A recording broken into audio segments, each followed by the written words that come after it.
There's a moment, and I know you've felt it even if you can't name it, where the air in a room changes. Not the temperature, not the light, just the quality of the silence. The way every creature in that space suddenly becomes very aware of what is standing near them. I felt it for the first time in my life on the observation deck of Way Station Kelvara, in the outer ring of the Tharden cluster.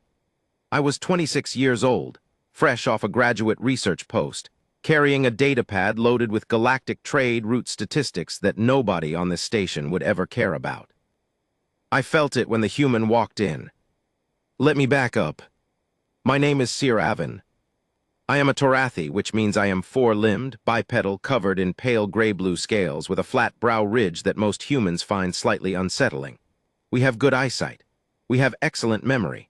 We are, as a species, considered by the galactic community to be polite, thorough, and largely unremarkable. I say this not with bitterness. It is simply true. Torathi are the species you hire when you need something organized, cataloged, or carefully transported. We are bureaucrats of the cosmos. We are good at it. We take pride in it. Before the humans arrived, formally arrived, I mean, as part of the Galactic Accord, we Torathi thought we understood danger. We knew the Keth, who were vicious raiders from the outer arms. We knew the Velhari Syndicate, who traded in things that polite societies didn't name at diplomatic summits. We knew that the galaxy had dark corners, and that the dark corners had teeth. We thought we understood threat. We did not. The first confirmed record I ever saw of humans, real record, not the garbled second-hand reports that circulated through the trade networks, was a damage assessment file. It came from a Keth warband that had made the mistake of raiding a human colony ship called the Tenacity. The Tenacity was a generation vessel, old design by human standards, civilian population of about 12,000. The vessel carried no military personnel according to its manifest. The Keth assault force was 11 ships, standard raider configuration. They expected to board, strip the vessel of valuables and transferable population, and be gone within 6 hours. What happened instead took 3 hours and 40 minutes, and at the end of it, 9 of the 11 Keth ships were debris. The remaining 2 fled. They were not pursued, though several Keth survivors insisted, later in sworn depositions to their own clan councils, that they could have been pursued. They insisted the humans let them go. Nobody on the Keth side could explain how the civilians of the Tenacity had done this. The forensic report, which somehow ended up in a Torathi transit archive, which is how I found it, described improvised weapons made from engine components, coordinated defense structures built from cargo containers, and at least 17 instances of individual humans holding defensive positions alone against groups of 6 or more Keth raiders. The word the Keth witness used, in their own tongue, translated roughly as, "They do not understand when they are supposed to stop." That phrase, "They do not understand when they are supposed to stop." I thought about it for months after I read it. I turned it over in my head the way you turn over a stone to see what's underneath. Because I think that phrase, that single observation from a terrified raider, tells you more about humans than anything else in the galactic record. Every other species in the known galaxy has some form of surrender instinct. It's biological. When the fight goes past a certain point, when the odds shift past a certain threshold, the body begins producing stop signals. Step back. This is enough. You have fought honorably. There is no shame in withdrawal. Humans do not appear to have this. And this is what the xenobiologists eventually concluded after years of study, they have it, but there's a switch. And certain humans, in certain circumstances, flip the switch off completely. And once it's off, it doesn't come back on until they decide it does. The galactic community found this deeply troubling. The Keth found it terrifying. And the rest of us, the Torathi, the Veln, the gentle bookkeeping species of the Middle Systems, found it something else entirely. We found it quietly, privately, enormously reassuring. Because here is the thing nobody ever says out loud at the diplomatic summits. The galaxy has rules, treaties, accords, mutually assured frameworks for coexistence. And those frameworks work precisely because every signatory knows that if the framework breaks down, there will be consequences. Measured consequences, proportional responses, carefully calibrated punitive actions that are designed to correct behavior without destabilizing the broader order. This, the Keth and the Velhari Syndicate had learned to navigate. They had learned the exact edges of what the Galactic Accord's enforcement arm would tolerate. They had learned the calculations, how much raiding was acceptable, how many transit violations, how many disputed salvage incidents before the Accord actually mobilized. They were very good at staying just inside those calculations. And then humans arrived. And humans did not care about the calculations. I want to be precise here because I think it matters. Humans are not, this is critical, humans are not mindlessly violent. That was the first mistake the galactic community made when they started building a picture of the species. They read the Keth reports and they read the incident records, and they concluded that humanity was simply a rage creature, a species of unrestricted aggression that had somehow stumbled into spaceflight. This is wrong. Humans, in ordinary circumstances, are one of the most social and cooperative species in the known galaxy. They form bonds, complex, layered, fierce bonds, with members of their own families, their communities, their ship crews, their units. They are capable of extraordinary patience, extraordinary kindness, and extraordinary self-restraint. The violence is not their default. The violence is their response. Specifically, the violence is their response to threats against the things they have bonded to. Threaten a human's family, their crew, their ship, their home, and something changes in them. The social creature doesn't go away. It's still there. But it gets subordinated to something older, something the evolutionary biologists describe with words I won't try to reproduce here.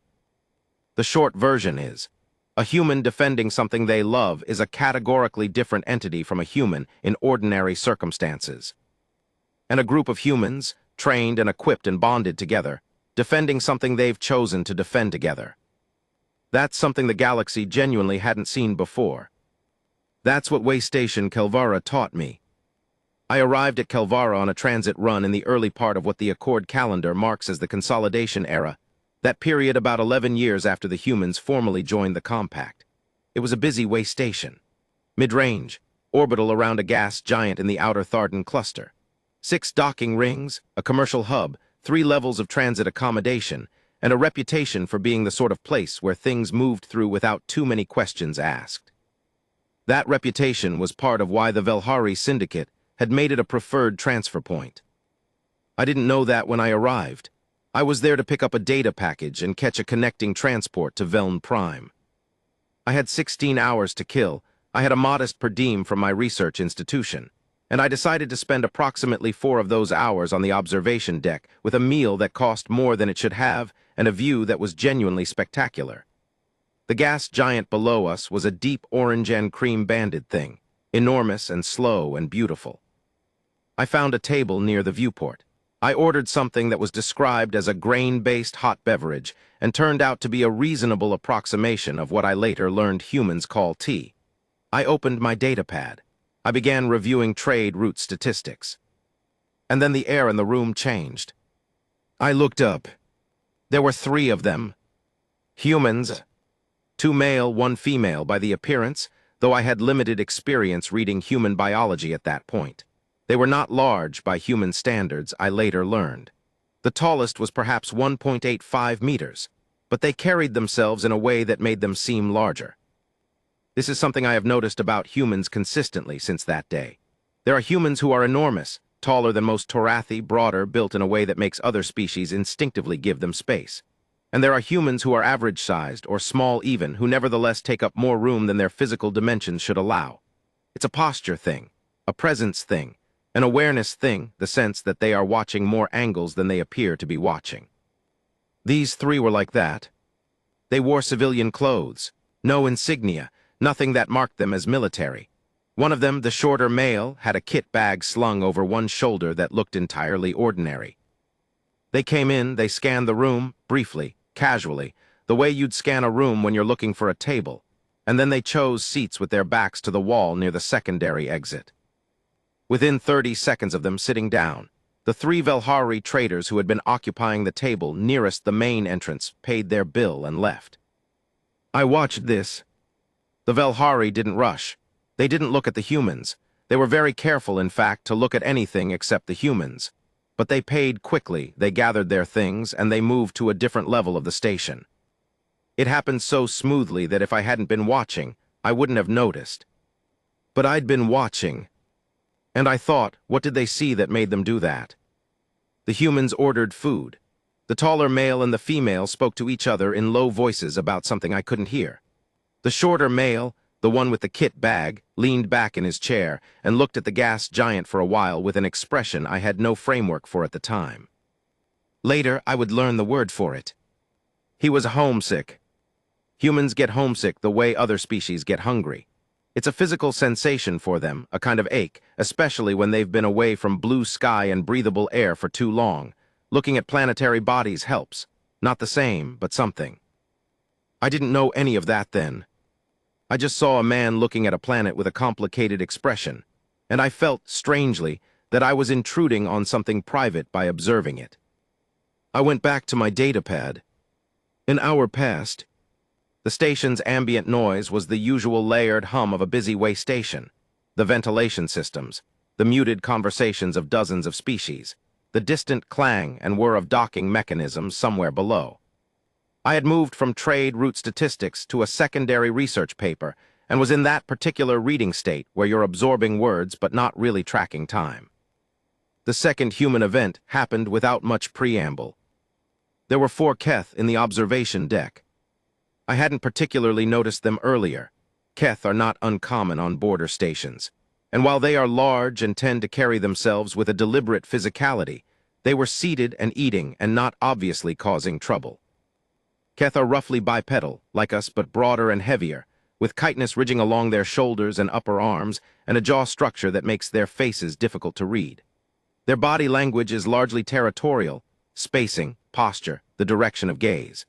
A xenobiologist had once explained to me that Keth essentially structure every social environment they enter into a dominance hierarchy within the first few minutes, and they do this mostly unconsciously, the way other species breathe. The problem was that one of the 4 Keth had decided somewhere in the previous hour that a young Torathi female, maybe 17, 18, a student by the look of her, traveling alone was fair game for some form of low-grade harassment. It wasn't violent. It was the Keth version of establishing where you sit in the hierarchy, pointed looks, moving close. The deliberate use of physical space to communicate, you are small here and I am large and you should be aware of that. The girl was handling it the way most Torathi would. She was making herself smaller, looking at her hands, waiting for it to pass.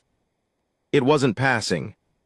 The Keth nearest her said something, I was too far to hear what, and his 3 companions thought it was funny.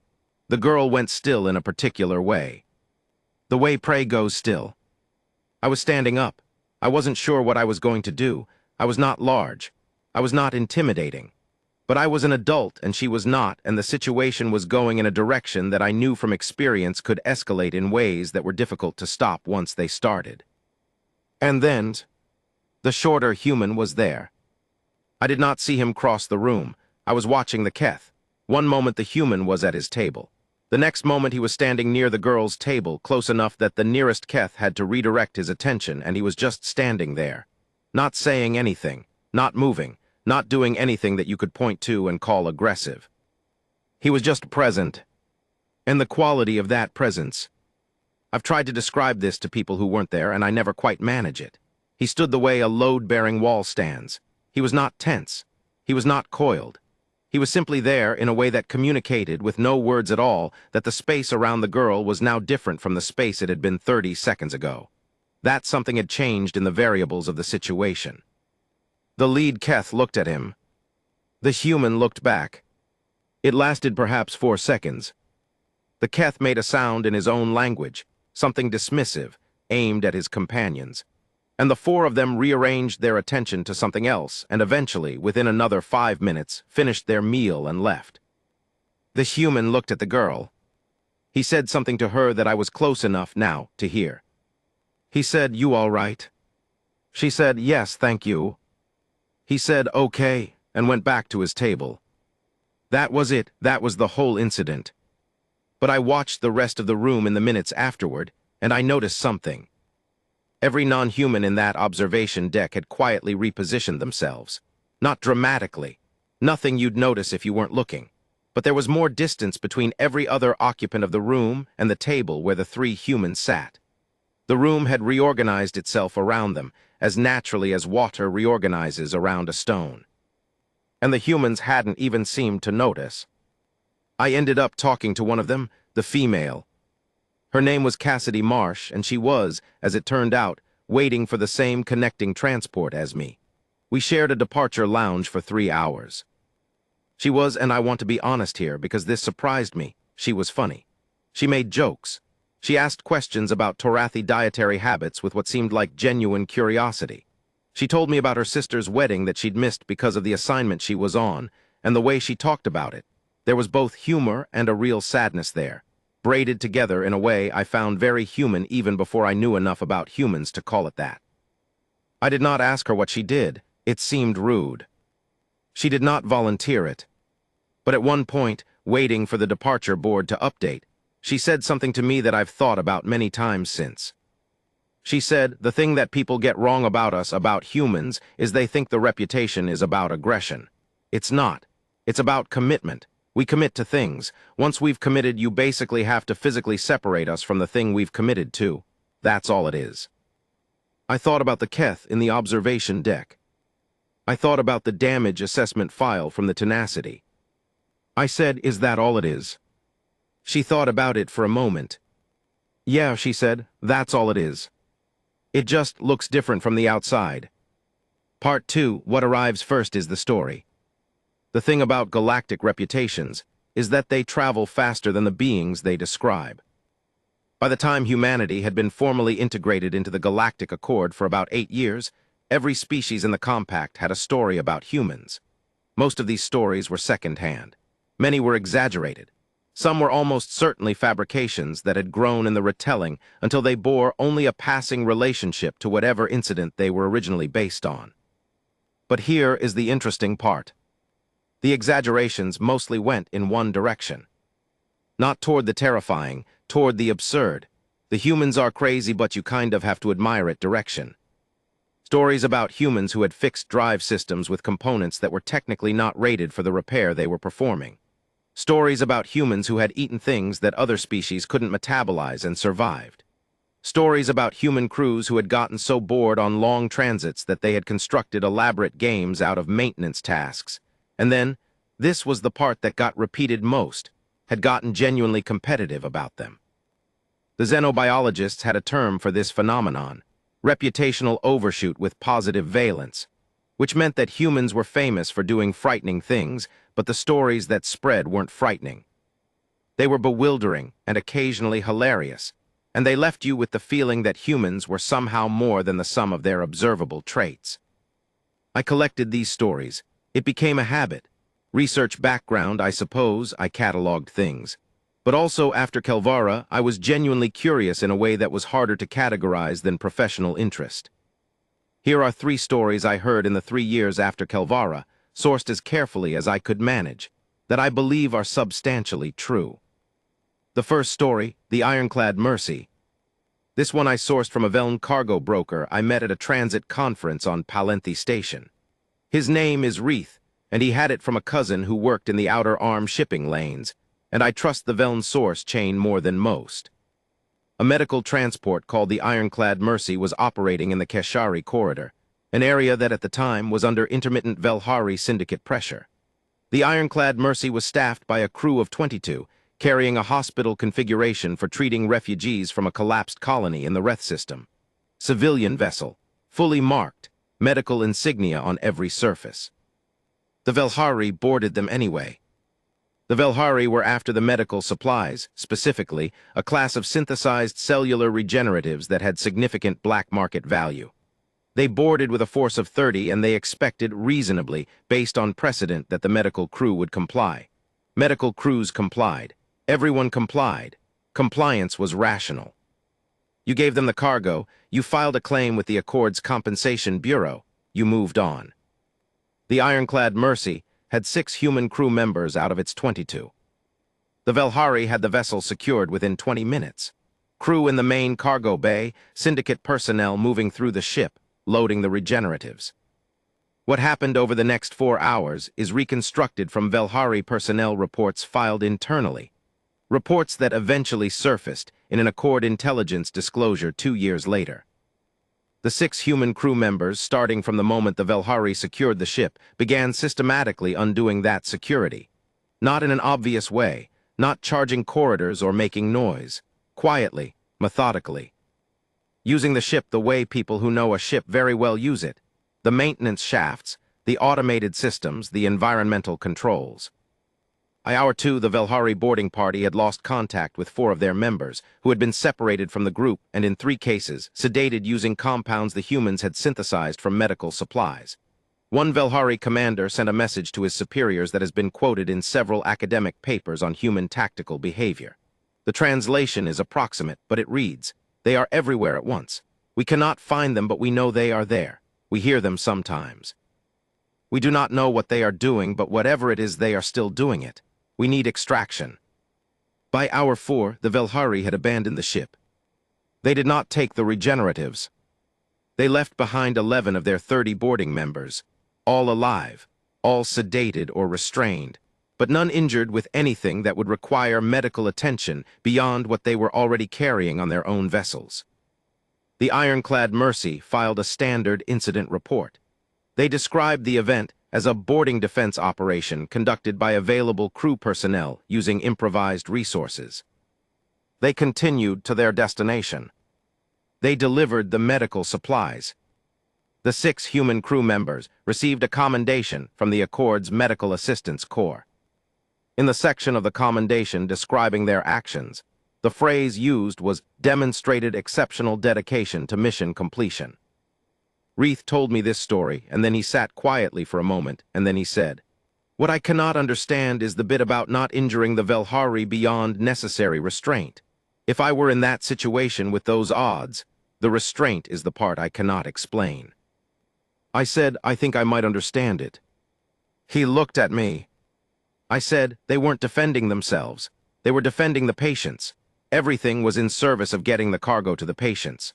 Hurting the Velhari beyond what was needed for that goal would have been, I think, outside the scope of what they'd committed to. So they didn't do it." Reith thought about this for a while. "That's either very admirable or very frightening," he said. "Possibly both," I said. The second story, Station Marhaven. This one is easier to source because it's in the public Accord record, though the full details were classified for several years. Station Marhaven was a research platform in the deep band, one of those long-orbit facilities that scientific consortia put in the dark between systems when they need stable readings uncontaminated by nearby gravitational noise. 24 researchers, rotating staff, standard security protocols. The Keth hid it. Not for the research. For the station itself. The platform was old but structurally sound, and the Keth had apparently decided it would make a useful outpost in that part of the band. Simpler to take an existing structure than build one. The raid was 8 ships and a ground force of 60 Keth. Standard overwhelming force doctrine. They expected a research station to have minimal resistance capacity. They expected compliance or panicked flight. 2 things the Keth had not checked. 1, the rotating research staff at that particular time included a team from a xenobiology consortium whose specialty was Earth megafauna studies. This team was human. There were 7 of them. 2, the station's previous rotation had included a repair job on the magnetic containment systems that had required the staff to improvise significantly. And the humans on the repair crew had documented their improvisation in detail and left the documentation in the station's technical library. The 7 human researchers had apparently been reading this documentation.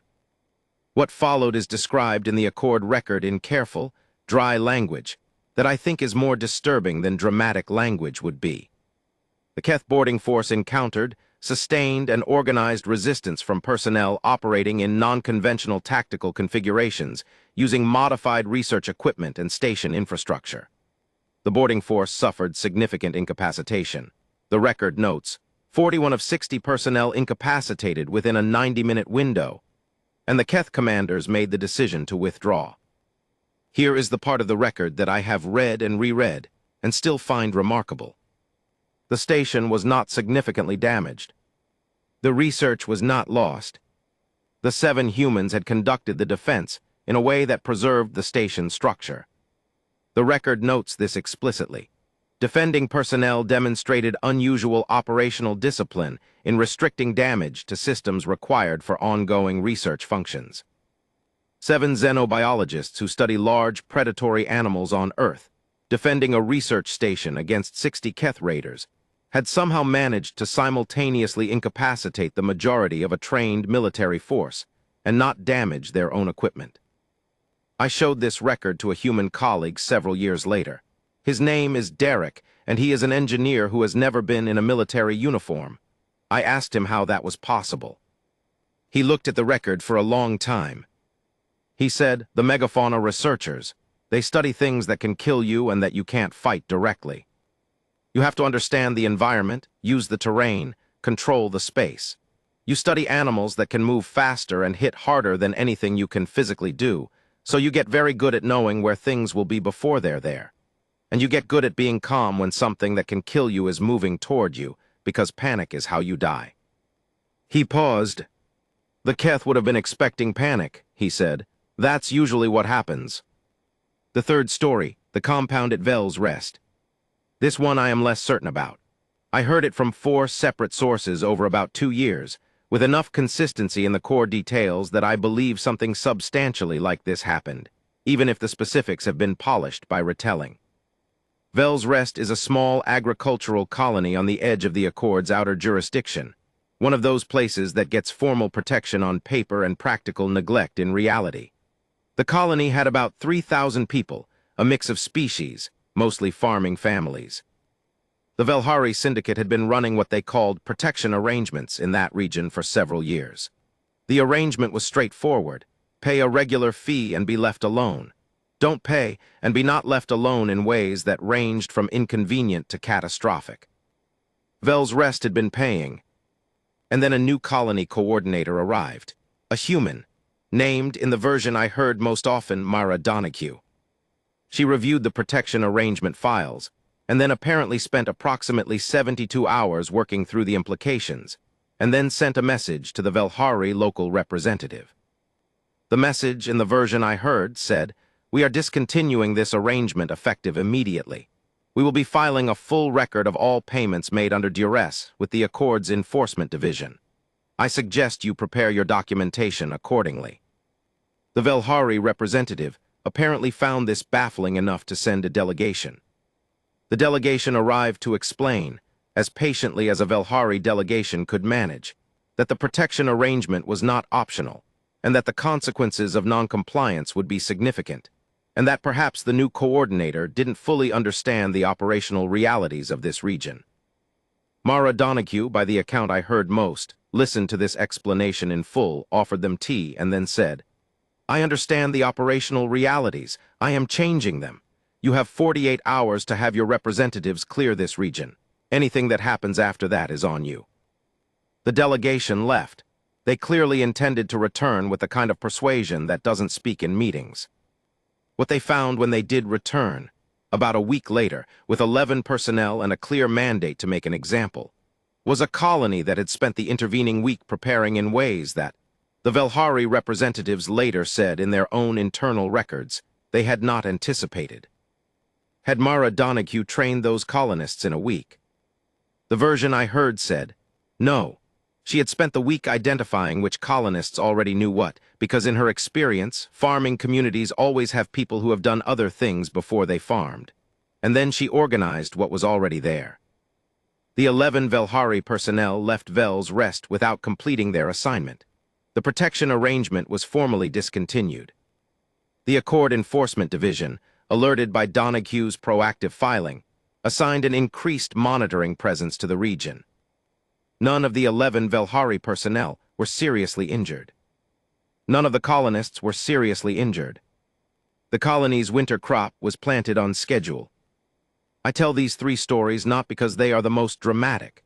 There are more dramatic stories in the record: full military engagements, fleet actions, planetary defense situations where humans were involved, and the outcome was the kind of thing that gets studied in military academies across the galaxy.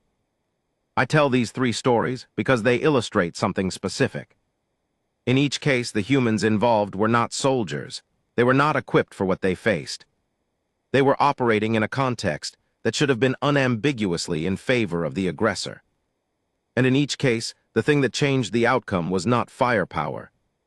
It was commitment, organization, patience, the willingness to use what was available completely and without reservation in service of the thing that needed protecting. And the restraint, that's the part that stays with me. In every single case, the medical transport, the research station, the colony, the humans used exactly as much force as was needed and not more. That's actually harder than it sounds. Part 3, the thing that changes the math. My work took me, eventually, to a posting on Palenthi Station, a much larger orbital than Kelvara, one of the central transit hubs for the mid-systems. I was there as part of a Torathi cultural exchange program, which is a polite way of saying I was embedded with a galactic trade liaison office, and spent most of my time translating documents and sitting in meetings where people talked about tariff schedules. It was fine work, steady work, the kind of work that Torathi are, as I said, known for. Palenthi had a significant human presence by the time I arrived. Not just travelers, residents. Humans who had been living and working on the station for years. They ran businesses, they worked in the maintenance divisions, a few were in the station's security service. I got to know a few of them. Carefully, in the way that you approach something that interests you, but that you also understand is somewhat different from everything else you've known. Like a naturalist who has read about a creature for years, and is now actually in proximity to the real thing. The one I got to know best was named Thomas Ake. He worked in the station's Environmental Systems Division, specifically in the recycling and atmospheric maintenance infrastructure, the deeply unglamorous machinery that keeps a station's air breathable and its water clean. He was patient with my questions. He had a habit of explaining things in the form of analogies, which suited the way I learn. Thomas was in his early 40s by human reckoning. He had been on Palenthi for 7 years. He had, before that, spent 11 years in something called the Earth Orbital Defense Corps, which I eventually understood to be a branch of the human military that specialized in the defense of orbital infrastructure. He didn't talk about this unsolicited, but when I asked, carefully over many months, he answered. The thing about Thomas that I think was representative, not of all humans, but of a type of human, was the way he moved through the world. I've mentioned before how some humans have a quality of presence that exceeds their physical dimensions. Thomas was like that. He was not exceptional in size. He was efficient in movement, precise in conversation, and he had the kind of stillness that I came to associate with humans who had been through significant events and had come out the other side of those events intact. He was also, I should say, very funny. His humor was dry and often self-deprecating, and it took me several weeks to reliably recognize when he was joking, but once I learned his calibration, I found it consistently delightful. We used to eat lunch together near the atmospheric exchange hub, the big vent cluster that was, technically, Thomas's main operational responsibility, and which he kept an eye on even during breaks, with the offhand vigilance of someone who has learned that things go wrong when you stop paying attention. One day, about 4 months into our friendship, he said to me, "Can I ask you something direct?" I said yes. He said, "You've been asking me about the defense stuff, the military stuff. What are you actually trying to understand?" I thought about how to answer. I said, "I'm trying to understand the reputation, what it's based on, whether it's accurate." He thought about this. He said, "Which part, the scary part or the other part?" I said, "Both, I suppose, but mostly I'm trying to understand the restraint. Why the restraint?" He was quiet for a while. He looked at the atmospheric vent cluster. He said, "The scariest guys I ever served with, the ones who were the most capable, the most dangerous in a direct sense, were also the most disciplined." Like the capability and the restraint aren't opposites. They come from the same place. Because if you can do a lot of damage, and you know you can do a lot of damage, then you are responsible for that damage in a way that someone who can't do it is not responsible. The restraint isn't virtue signaling. It's accountability. You could do more. You do exactly as much as is needed. Because anything more than that is just destruction, and destruction is easy, and the easy thing is not why you're there. He paused. "Does that make sense?" I said it did. He looked back at the vent cluster. "The thing that people get wrong about special forces," he said, and I want to note that he said this completely without ego as a factual observation, is they think it's about being the most dangerous. It's not. It's about being the most precise, being able to do the exact right thing in the exact right context with exactly as much force as is required. The danger is the instrument. The precision is the point. I thought about this conversation for months. The precision is the point. I thought about it again when the thing happened at Palensi, when the math changed. The Velhari Syndicate had been expanding. This was not new intelligence. The Accord Enforcement Division had been tracking the expansion for years. What was new was the scale. The Syndicate had, in the space of about 18 months, moved from a network of opportunistic operations across the outer and mid-systems into something that looked less like organized crime and more like a shadow government. They were collecting territory. Not physically, they weren't annexing systems, nothing that overt, but in the practical sense. Settlements, stations, transit lanes where the Velhari collected fees and enforced compliance, and the Accord either couldn't or wouldn't respond fast enough to matter. Palenthi was in their expansion zone. The Syndicate's approach to stations like Palenthi was methodical. You don't hit a large, well-trafficked hub directly, too much visibility, too many complications. Instead, you establish presence in the peripheral systems. You control the supply chains. You ensure that the station's operators become aware that smooth functioning of their operation is contingent on good relations with the Syndicate. You make yourself indispensable to the economics of the region in ways that are technically impossible to prosecute. And then you begin making requests. The requests started about 2 months before I became aware of them. They were small at first. Access to certain cargo manifests. Cooperation on certain transit scheduling adjustments. The kind of thing that could be framed as a business arrangement rather than extortion if the framing was maintained carefully. The station administration, a council that included representatives of the various species on the station, Torathi among them, was having private, increasingly anxious meetings about this. I know because I was, by that point, trusted enough to be included in certain of those discussions in a records capacity. The conversations had a particular quality. Everyone in them knew what was happening. Everyone understood what the Velhari were building toward, and everyone was running the same calculations. The Accord enforcement response time for this region was approximately 6 weeks. The Syndicate's likely escalation timeline was faster than that. Local security capacity was adequate for internal station problems, and wholly inadequate for a Syndicate with the resources and personnel the Velhari now commanded. The calculations came out the same every time. There was no good option that the station could produce from its own resources. And then, about 3 weeks before the situation came to a head, a human cargo transport docked at Palenthi's Ring 4. The transport was called the Meridian Crossing. It was registered as a bulk freight carrier, agri-products, construction components, the sort of mundane cargo that moves through stations like Palenthi in enormous volumes and attracts essentially no scrutiny. I only know what was actually on the Meridian Crossing because Thomas told me later. Thomas told me because Thomas knew. Not because he was given classified information, but because Thomas had spent 11 years in the Earth Orbital Defense Corps, and he had recognized things about the Meridian Crossing and its crew that civilian eyes would not have caught. He recognized the way they moved, the way they worked the docking process, efficient, but with a specific kind of efficiency that comes from people who are very practiced at arriving in places and making themselves look unremarkable. He recognized the crew manifest. Not the names, the numbers. You don't need 17 people to crew a bulk transport that size, he told me later. You need 7, 8 maximum. 17 means the other 10 are there for something else. He watched them for 3 days without saying anything. On the 4th day, the lead Velhari coordinator on the station, a Velhari named Kesh Varun, a mid-level syndicate operative who had been escalating his presence on the station for the past 2 months, was found in a transit corridor between levels 4 and 5, alive and uninjured, but thoroughly and professionally restrained, with a data chip attached to his person that contained a complete record of the syndicate's operational network in a 3-system radius. Nobody saw who put him there. The station administration took custody of Varun. They forwarded the data chip to the Accord Enforcement Division. They filed the necessary documentation.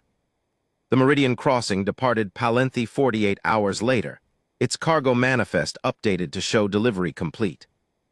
I never saw any of the crew members again. The Velhari Syndicate's escalation in the Palenthi region stopped. Not immediately. There was a period of about 6 weeks where the replacement operatives were clearly trying to assess what had happened and whether it could happen again, and then it stopped. The Accord enforcement action, when it arrived, dealt with a network that had been significantly disrupted. The Enforcement Division report described the disruption as resulting from an intelligence operation of undetermined origin. Thomas told me what he thought the undetermined origin was. He told me in a completely matter-of-fact way, eating his lunch near the atmospheric vents. He said the Accord was too slow. The station didn't have the capacity, so someone made a different calculation and sent a different resource. I said, from where? How did they know what was happening here? He shrugged. Humans travel, he said. We talk to each other, we pay attention. If something is going wrong somewhere and it looks like it's going to go worse, someone notices. I thought about the Meridian Crossing. About 10 personnel who didn't need to be on a cargo transport, who had spent 3 days being invisible on a busy station, who had dismantled a syndicate operation with what appeared to be, from all the evidence, no casualties on any side. I said, is this an official program? Is this something the human government organizes? Thomas was quiet for a moment. He said, I honestly don't know the specifics. I know what I see. I know how it tends to work. I know that when humans decide that something needs addressing and the official channels are too slow, the unofficial channels tend to activate. He paused. Organically, he said. That's the part that I think the Velhari and the Keth and everybody else keeps miscalculating. It doesn't have to be organized to be organized. Part 4, what frightened me and why? Let me be honest now, in a way that I haven't been entirely honest yet. I told you at the beginning that ordinary species found humanity quietly reassuring. I said we were privately glad that humans were in the compact, glad that they were nominally on the side of the frameworks that kept the galaxy from being simply a question of who had the biggest weapon. This is true, but it is not the whole truth. The whole truth is more complicated. The thing that frightened me, and it took me several years to be able to articulate it, was not the violence. The violence, the capacity for it, the willingness to deploy it in defense of things they'd committed to was frightening in the way that any significant natural force is frightening. You respect it. You don't put yourself in its path unnecessarily. But it's comprehensible. It operates by logic you can trace, even if the logic is expressed at intensities you can't match. What frightened me was the unsanctioned part. The Meridian Crossing had not been sent by anyone's government. The defense of Vel's Rest had not been authorized by any military structure. The researchers on Station Marhaven had not been following a defense protocol. In every case I had studied, every story I had collected over those years, the thing that made the difference was individual humans or small groups of humans making private calculations, and then acting on those calculations with the full weight of everything they were capable of. Not because they were ordered to, not because it was their assignment, because they had decided it needed to be done. And I thought, the Velhari can model a military response. They can plan around it, account for it, avoid triggering it, wait for it to de-escalate. The Keth can calculate the response time of an Accord enforcement unit and plan their operations around it. But you cannot model this.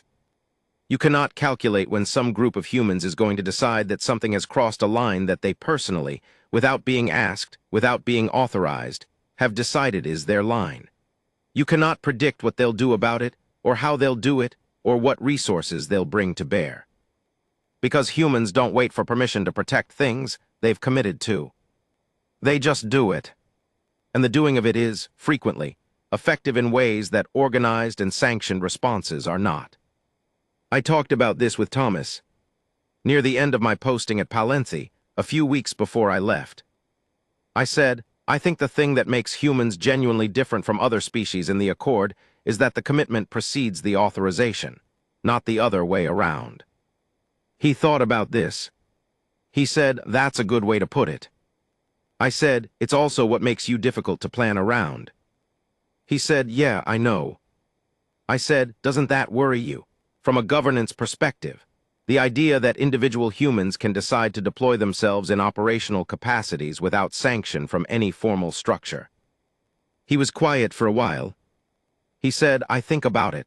I think the honest answer is, it worries me less than the alternative. The alternative is a species that waits for permission. That does the calculation about authorized response capacity and decides there's nothing to be done and moves on, and leaves whoever needed protection unprotected." He looked at the vents. "I would rather be the kind of species that acts," he said. "Even if it's messy, even if it creates governance problems, because the thing you're protecting doesn't care about governance problems, it just needs protecting." Part 5, the thing that happened at Solace Ring. I saved this story for last. I didn't witness it directly. I was not there.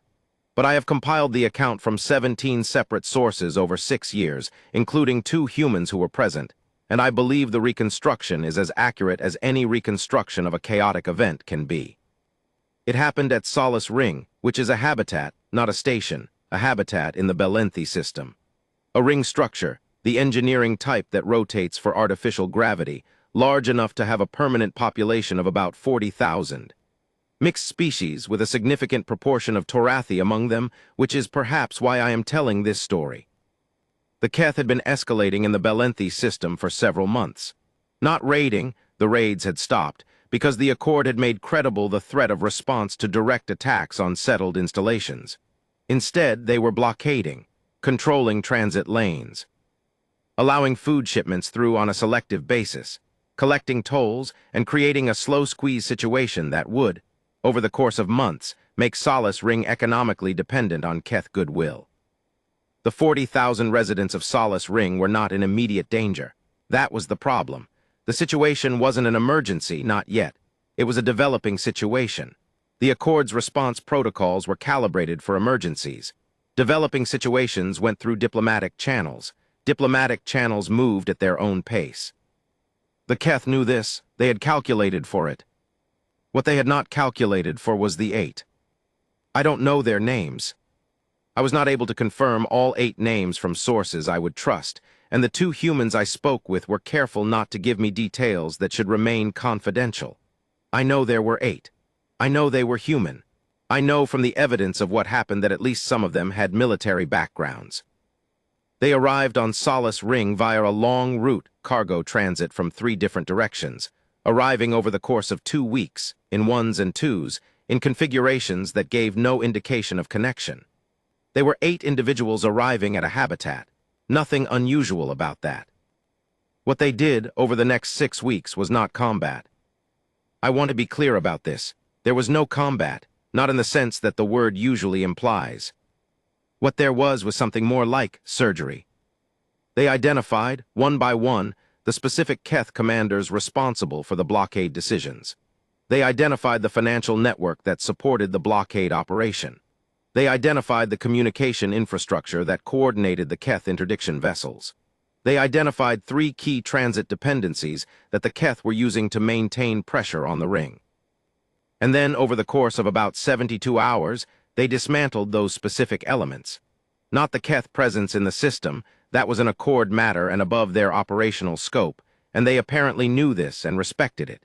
Just the specific mechanisms of the squeeze, the tools that were being used to make Solace Ring dependent. The Keth blockade didn't end with a battle. It ended with a situation where the blockade had become operationally incoherent. The commanders who made decisions couldn't communicate with each other effectively. The financial flows that justified the operation had been disrupted, and the transit dependencies they'd been leveraging had been quietly modified in ways that made the leverage moot. The Keth took about a week to realize what had happened. By that time, the Accord diplomatic process had advanced to a point where continued blockade was going to trigger the authorized military response that the Keth had been carefully avoiding. They withdrew. No battle, no casualties on any side. 40,000 people, including a large number of Torathi families, went back to receiving normal supply shipments. The 8 were gone before the Keth withdrew, I don't know to where. The 2 humans I spoke with, both of whom had been on Solace Ring during the period, one as a resident and one as a crew member on a transport, described the same thing independently. In the weeks after the 8 had arrived, before any of the obvious effects were visible, there was a quality in the habitat that both of them described in almost the same words. The resident, a middle-aged Torathi woman named Oren Save, said, "It felt like something had changed in the weight of the air, like the pressure had shifted very slightly. You didn't know why. You just knew that whatever had been bearing down on you was now pressing against something else." The transport crew member, a human woman named Yale Park, said, "You could tell when they were working. Not because you could see anything, you just knew. The feeling of the place was different, like when you're in a room with someone who is very good at something and they're doing it. The room feels different." I've been a researcher my whole professional life. I believe in evidence. I believe in sourced accounts and verifiable claims and the careful separation of fact from interpretation. So let me be precise about what I believe the 8 at Solace Ring represent. They were not heroes in the sense that the word usually implies, not performing heroic acts in visible, dramatic ways. They were operating in a domain where visibility was the failure mode. They were effective precisely because nobody knew what they were doing until it was done. They were not authorized, not by any formal structure I can identify. They were not ordered. They were not assigned. They were 8 humans who had looked at a situation, made a calculation, and decided that the situation required what they could offer. And what they could offer was apparently enough. I think about a species that produces this. Not as an institutional output, not because there is a formal program that trains these people and deploys them and gives them their assignments, but as a natural expression of what humans are when what they are encounters something that requires it.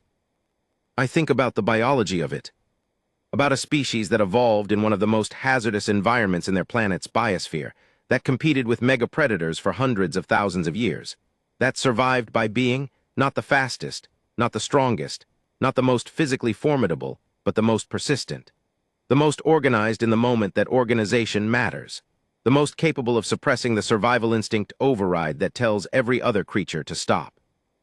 And then I think about what happened when that species developed spaceflight, when they joined a galactic community that had settled into predictable patterns, the Keth in their role, the Velhari in theirs, the orderly species doing their calculations, everyone knowing where the edges were. The edges changed when humans arrived. Not because humans broke them deliberately, not because they set out to restructure the galactic order. Because humans see something that needs protecting and they go protect it. That's all, that's the whole of it. And the edges move around that. Part 6, What I Know Now. I left Palenthi Station about 15 years ago. I am older now. I still do research, though of a different kind. I run a small xenocultural studies program at a Torathi academic institution, and a significant portion of what I study is humanity. Over those 15 years, I have collected hundreds of accounts. I have verified as many as I can. I have tried consistently to distinguish between what I can support with evidence and what is legend, because legend around humans is not in short supply, and some of it has migrated quite far from anything that actually happened. Here is what I believe, with as much confidence as I can claim after 15 years of careful study. Humans are not the galaxy's nightmare. That framing, which I've heard, which circulates particularly among Keth and Velhari-adjacent communities, is wrong. It's understandable why frightened people frame it that way, but it's wrong. Humans are the galaxy's reminder. A reminder that commitment is real. That the decision to protect something isn't just a posture or a diplomatic formality. That some beings, when they have made that decision, will carry it all the way to the end regardless of what the end requires. A reminder that ingenuity in defense of a just cause is not bounded by resources.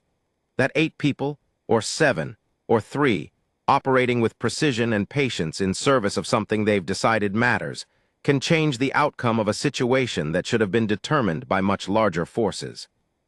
A reminder that the calculations the Keth and the Velhari and everyone else runs, the calculations about response time and enforcement capacity, and how much pressure a target can sustain before compliance, those calculations have a variable that can't be modeled. The variable is, are there humans who have decided this matters? If yes, the calculation is invalid. I spoke to a young Velhari academic last year. Yes, there are Velhari academics. this surprised me too, who was doing comparative research on galactic enforcement patterns. He was smart, careful, intellectually honest in a way that I hadn't expected and should not have been surprised by. He asked me what I thought the central misunderstanding was. What did his community, the Velhari, the Keth, the species that had been on the wrong side of human commitment, what did they get most consistently wrong? I thought about Cassidy Marsh in the departure lounge at Kelvera. I thought about Thomas and the atmospheric vents and his patient explanations. I thought about the 8 at Solace Ring and the quality of the air in a habitat when something is working that you can't see. I said, the thing they get wrong is that they think the threat is the capability. It's not. Capability without commitment is just hardware. The capability is genuinely in service of the commitment. And the commitment is real. It's not strategic and it's not performance and it cannot be negotiated with because it's not a negotiating position. It's a decision, made by a being that has decided in some deep part of itself that this thing is worth whatever the cost turns out to be. The young Velhari academic wrote this down carefully. He said, how do you respond to something like that? I said, you don't give them a reason to commit. He said, and if you already have? I thought about the Meridian Crossing, about the research station, about the ironclad Mercy and the colonists at Vel's Rest and the 40,000 people on Solace Ring. I said, then you find out what they're capable of. He wrote that down too. Epilogue, the gas giant. There is one last thing I want to tell you. After the observation deck at Kelvara, after the Keth left and the shorter human went back to his table, I watched him for a little while longer. He had gone back to looking at the gas giant. The orange and cream planet, enormous and slow and beautiful in the viewport. And I watched his face, and I thought about the word I didn't have yet for what I was seeing. He was homesick. He was looking at a planet that was not his planet and finding in it something that reminded him of home. The color, maybe. The size, the simple fact of a world being there below the way a world should be. And he was, I understood this, even without the vocabulary, he was thinking about the people on his world. The people he'd left to go wherever it was he was going. The people that were, for him, the thing worth protecting. I watched a soldier be homesick. And I thought, this is the part that doesn't appear in the damage assessment files. The Keth Raiders who compiled the report on the tenacity wrote about beings who did not understand when to stop. They wrote about the violence, the tactics, the unsettling persistence. They did not write about the fact that the beings defending the tenacity were defending 12,000 people they'd been living alongside for years. Families, friends, people whose names they knew, whose children they'd watched grow up in the corridors of a generation ship. That's not in the file, but it's the whole story. Every human I've ever met who had done something extraordinary, something that the records describe in cold operational language as a defense action, or an interdiction, or a forced withdrawal of aggressor personnel. Every single one of them had a face that looked, when they weren't performing anything for anyone, like the face of that man at the viewport. Tired, homesick, glad to be looking at something beautiful, carrying people with them, somewhere in the chest, that they'd do anything to keep safe. That's the whole story. The capability is real, the restraint is real, the precision is real. But underneath all of it, what makes humans what they are, what makes them the thing that the Keth and the Velhari fear and miscalculate and cannot model, is something much simpler. They love things. They love things so thoroughly and so completely, and with such a fierce and quiet and completely unstrategic totality that when those things are threatened, something changes in them. The social creature is still there. The kindness is still there, the humor and the homesickness and the preference for tea in departure lounges. But subordinate to all of it, at the foundation, is this. You don't touch what I love. That's all. That's the whole of the nightmare the galaxy built. That's the math that changes. That's the thing that arrived, long before the formal treaties and the special forces and the military attaches and the Accord integration, when humans first looked up at the stars and decided to go there. They brought that with them.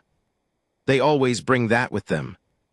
And out here in the dark between systems, in the quiet corners where the calculations get made, and the decisions get taken, and the things that matter to ordinary beings hang in the balance. Out here, that turns out to be enough.